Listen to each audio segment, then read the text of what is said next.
Hey guys, Ben here from the OnlyAccies YouTube channel. In today's video, we're going to be talking through all the talking points that happened at Tynecastle last week, and of course looking forward to the Lanarkshire Derby this Saturday.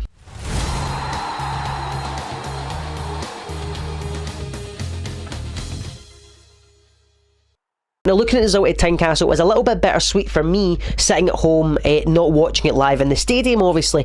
Looking at the updates from Sky Sports, you know, I see we're 2-0 up, and then I see Jamie Hamilton get sent off, and then they get a goal, and then, you know, in the last few minutes they get a second goal and equalise it to 2 each. Now, from that outside perspective, I'm raging, and of course I put some tweets out, but I'm being informed by many fans who say that the fight in the team from start to finish could not be questioned and could not be criticised. That's more than fair enough. You guys got to see it live and I didn't. I'm just speaking purely from an outside perspective. Before I go into Jamie Hamilton's red card, I'd just like to say how good it is to see Marius Ogumpo get a good run of form. Obviously 2 goals against Hearts there. He also scored against Celtic, and I like Marius Ogumpo, I do, but me and Ben, another Hamilton fan who went to the pre-season games, were saying at that stage that Oggy is off. Oggy is not going to get his place in the team. Big Steve Davies will be that guy you throw balls up to, hold them up and flick them off.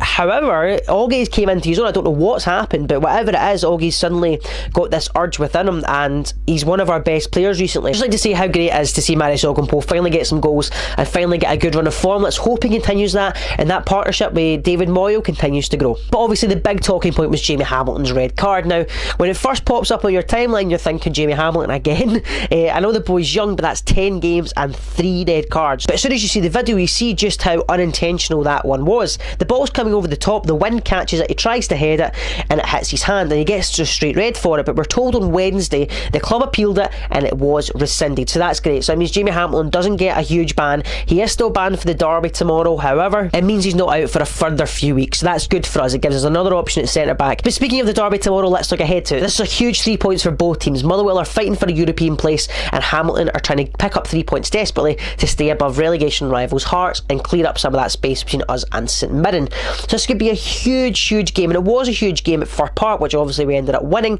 I see this as an even bigger game now. Now, of course, Hamilton fans will be looking out for tonight's game, St Mirren versus Hearts at St Mirren, which is a huge game. Obviously, the best result would be a draw. Both teams get a point. However, if St Mirren get a win, they're pushing ahead of us, and if Hearts get a win, they're jumping ahead of us again. So Accies fans will keep one eye on that game, but obviously we can't rely on other teams to do our business for us. We need to do our own talking on the pitch, and that's where the Motherwell game comes in. So who do I want starting? Well, I'm going to go for a 4-4-2, which is the same formation we played in the second half against Motherwell that obviously ended up winning as the game. So in goal, Luke Southwood pulled off some great saves against Hearts, I'm told, and hasn't really put a foot wrong recently, so Luke Southwood stays in. Full backs remain the same, Adam McGowan and Scott McMahon. Now, our centre back pairing is where it gets interesting. So Brian Easton, we're being told, is definitely out due to an injury, and Jamie Hamilton is of course suspended. Now, we're told that Sam Woods apparently injured himself in a reserve game midweek, so he's possibly not in contention for tomorrow. I wouldn't have him starting anyway for me. So in the centre back roles, I'm going to go with Sean Want, who again I've been told was fantastic against Hearts, and I think he's been great recently. I really like the look of Sean Want, he's really stepping up. And I would have Gogic, and beside him Gogic, who filled into that position when Jamie Hamilton gets sent off against Hearts. Again, I told he was fantastic, and just pretty much all season Gogic has been our standout player. He's been one that all the fans love. He's not the best technical player, we're all aware of that, but the guy fights, and that's what you need in defence. So Gogic and Want is my centre back pairing. In the middle, I'm going for Collar and Martin. Two, you could say some of my players defensive minded players, but that gives freedom to my attacking players, and I'm going to have David Templeton on one wing, Mikael Miller on the other, if of course he is injury free, and Oggy and Moyo up top. My only fear with having David Templeton on the wing is, of course, he's not the best defensive cover. He's not really going to track back and help Scott McMahon down the left, so you're going to be relying on people like David Moyo, which is why I'm kind of thinking about having Moyo out wide, David Templeton up top with Oggy, and have him just sitting behind Ogumpo as that creative player to kind of link the midfield and the attack together. That could possibly be an option, but I'm going to go for the standard 4-4-2, Templeton on the left, Moyo and Oggy up top, and Miller on the right.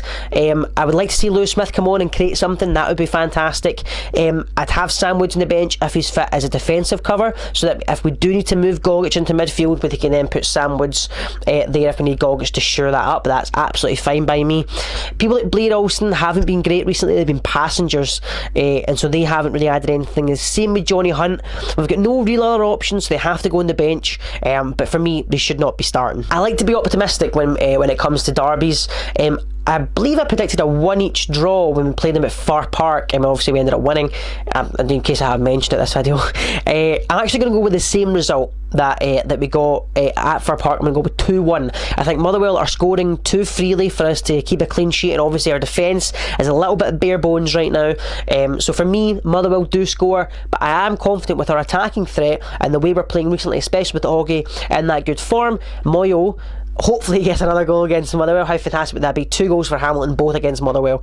I am going to go with a 2-1 score. I'm going to say David Templeton and Marius Ogdenpo score the goals. That would be great. Augie and Templeton, they're actually my lock screen. My phone lock screen is that photo from St Mirren of Augie holding David Templeton up. Let's recreate that. Let's hope the team play with the same passion and the same force as in the last few games, and hopefully we'll pick a result. And I will be talking to you on Saturday, hopefully surrounded by some very, very happy Accies fans. If you liked what you saw, go ahead and hit subscribe, which is down below, and of course go and follow us on Twitter, Facebook and Instagram, all of which is linked in the description. Thank you guys for watching, and I'll see you again soon.